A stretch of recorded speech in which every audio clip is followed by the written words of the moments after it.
les plus sincères à sa famille, à ses proches, à ses amis. Nous partageons leur douleur. Nous portons aujourd'hui ensemble cette perte.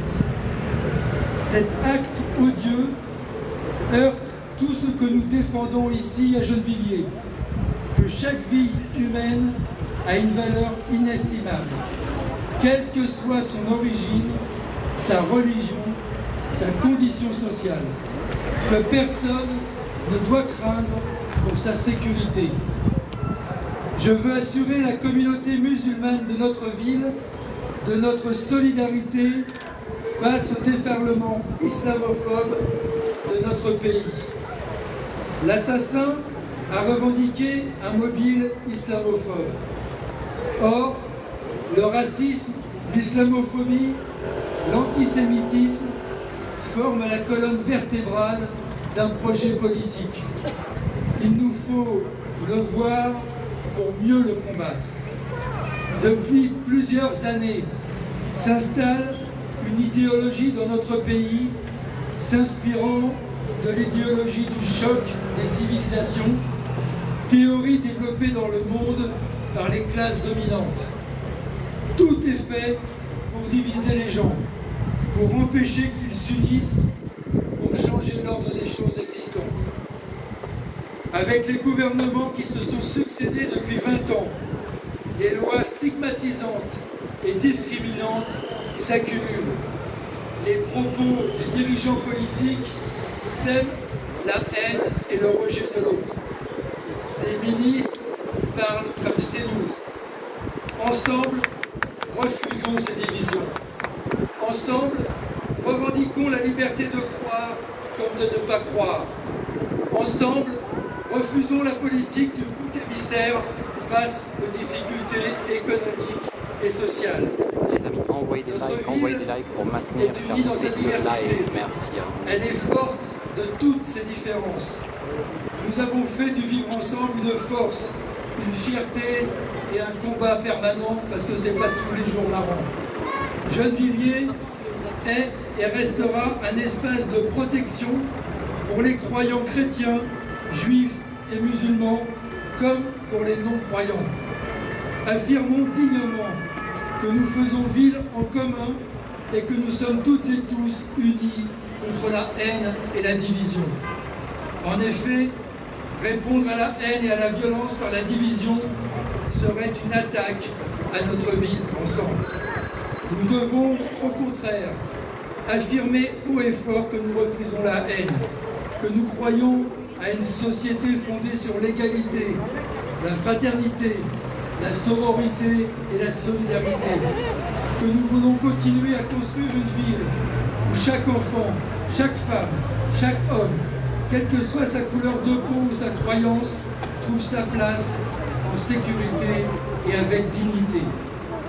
Aujourd'hui, face à l'horreur, nous réaffirmons notre engagement contre toutes les formes de racisme, d'antisémitisme, d'islamophobie et de haine. Notre expression contre l'islamophobie ne date pas d'aujourd'hui.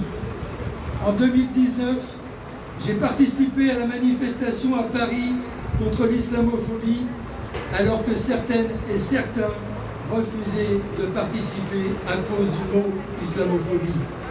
En 2015, lors d'un débat que j'avais organisé au théâtre de Gennevilliers devant 400 personnes, nous alertions avec Edoui Plenel, le Gennevillois Marwan Mohamed et Esther Benbassa sur le danger de l'islamophobie.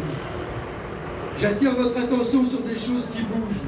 Ce matin, un billet dans le journal Libération signé par Thomas Legrand avait comme titre « Pourquoi désormais j'utiliserai le terme islamophobie ?» Et il s'explique, je cite, « L'argument selon lequel ce mot devait être banni sous peine de ne plus pouvoir légitimement lutter contre l'islamisme ne tient plus. Il est désormais à l'islam ce que l'antisémitisme est à la religion juive. La haine des musulmans, cette forme de racisme, s'appelle maintenant pour tout le monde islamophobie. » Fin de citation. Les anti-islamistes ne peuvent plus, non c'est pas fin de citation, les anti-islamistes ne peuvent plus revendiquer d'être islamophobes sans passer pour des racistes. C'est comme ça. En politique, les mots sont des véhicules. Fin de citation.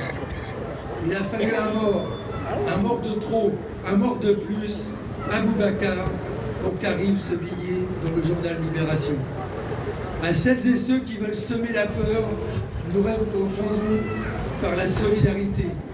À ceux qui veulent dresser les uns contre les autres, nous répondons par l'unité. À ceux qui veulent abattre nos espoirs, nous répondrons par plus de justice et d'humanité. Abou Bakar Cissé restera dans nos mémoires. Son meurtre renforce notre détermination à lutter contre l'islamophobie, à bâtir une société plus forte, plus solidaire et plus fraternelle. Je vous remercie de votre attention.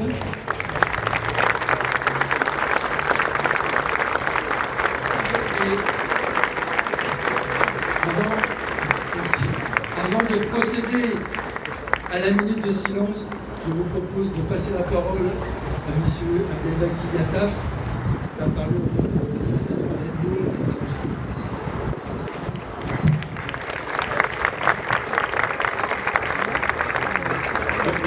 Merci Monsieur le maire pour ce moment que vous nous proposez de recueillir pour la mémoire de notre frère, mes chers frères, mes chères sœurs en humanité. Et c'est ça qui a été bafoué ce vendredi, cette humanité. Vous savez que cette humanité nous est chère dans nos écritures, que ce soit dans l'Ancien Testament ou dans le Coran, l'humanité, et que celui-là qui a tué un homme a tué toute l'humanité, et que celui-là qui a sauvé un homme a sauvé toute l'humanité. C'est ce qui s'est passé vendredi, l'horreur par rapport à notre frère Abou Bakar. Nous demandons qu'Allah Ta'ala lui fasse miséricorde, à lui ainsi qu'à toutes les victimes de ce obscurantisme, de part et d'autre. Notre frère Abou Bakar était un jeune dans sa communauté qui était toujours aimé de tout le monde, très, et comme ici à Gennevilliers le faisons, il était acteur principal dans la solidarité à travers des activités pendant le Ramadan, les repas, la distribution, il était toujours ouvert. Et justement, ça doit coûter, justement cette ouverture, ça doit coûter la vie. Mais pour nous croyants, effectivement, nous savons qu'il a sa place auprès du Seigneur, dans le terrain des générations pour lui et pour tous les innocents. Quant à cette humanité et cette inhumanité de cet individu, on doit appeler par son nom. Il y en a qui disent c'est un terroriste, parce qu'il y avait un terreur. Tant qu'on n'avait pas arrêté, tout le monde avait peur. Au sein même de cette mosquée, monsieur le maire, les gens avaient peur de revenir dans la mosquée parce qu'il avait prévu, soi-disant, de revenir pour réitérer ce acte odieux. Donc il y avait une terreur. On demande à la justice et à notre pays de prendre en considération une fois pour toutes ce problème d'islamophobie. Nos sœurs qui sont à chaque fois malmenées dans l'histoire de voile, et que ça soit sur les plateaux, que ce soit à travers la presse, comme a dit M. le maire, que ce soit certains politiciens qui usent de cet artifice pour nous désunir. Nous, ici, la communauté française, qu'on a toujours respecté notre République, on demande justement qu'une fois pour toutes, que les choses soient vraiment appelées par leur nom. Effectivement, il y a de l'islamophobie, il y a de l'anti-islam carrément dans notre pays, et il faut justement que nous luttons. Parce que nous, hommes de foi, nous savons que la xénophobie, que toute forme de racisme est interdit. Il nous est interdit et c'est péché pour nous, pour qui que ce soit. Nul ne peut, pour une religion, prétendre et tuer et insulter et quoi que ce soit. Non.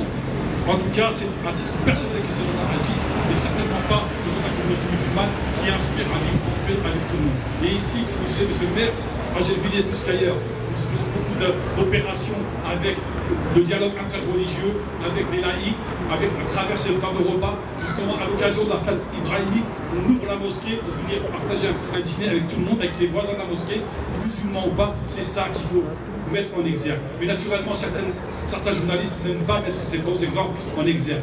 Mais nous, on sait qu'au fond de nous, à Gennevilliers en tout cas, le vivre ensemble et surtout le faire ensemble existe bien. Et personne, je dis bien personne, ne pourra faire que ça n'existe plus. Voilà, merci beaucoup. On a une pensée naturellement pour sa famille. Tout à l'heure, lors de la prière de la mosquée, on a fait une prière spéciale aussi pour que malgré les démarches administratives et judiciaires qui rendent le corps facilement à sa famille, parce que vous êtes très connu, c'est important que le corps soit enterré pour que le deuil puisse commencer. Mais il est normal qu'il y ait le temps de l'enquête et on va faire prier pour la famille pour que Dieu leur donne la patience dans cette dernière ligne droite et cette épreuve, que Dieu les accompagne et qu'il accompagne tout le monde dans cette épreuve que j'espère ne se reproduira pas pour qui que ce soit. Merci beaucoup. Salam alaikum.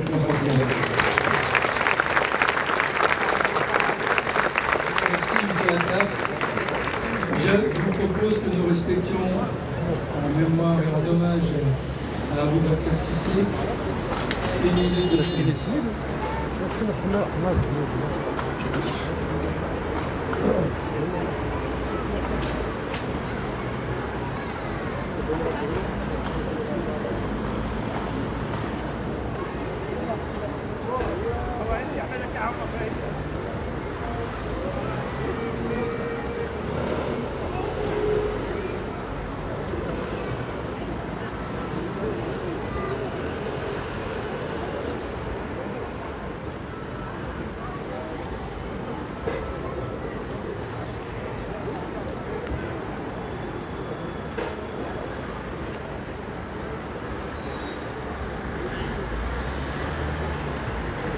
Je vous remercie.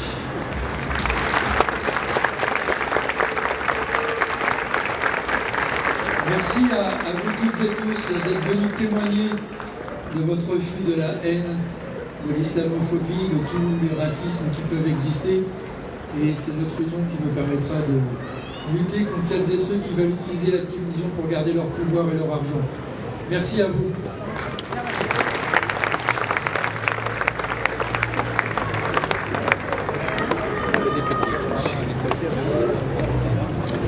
Et ben voilà, regardez, moi je dois avouer qu'en tant que Français, je suis fier de voir des élus avec bien ce drapeau bleu, blanc, rouge autour du cou qui dénonce des crimes abjects contre une communauté, contre un peuple, contre une religion qui a tout le droit d'être et d'exister. Moi-même en tant que musulman, eh bien oui, je le revendique.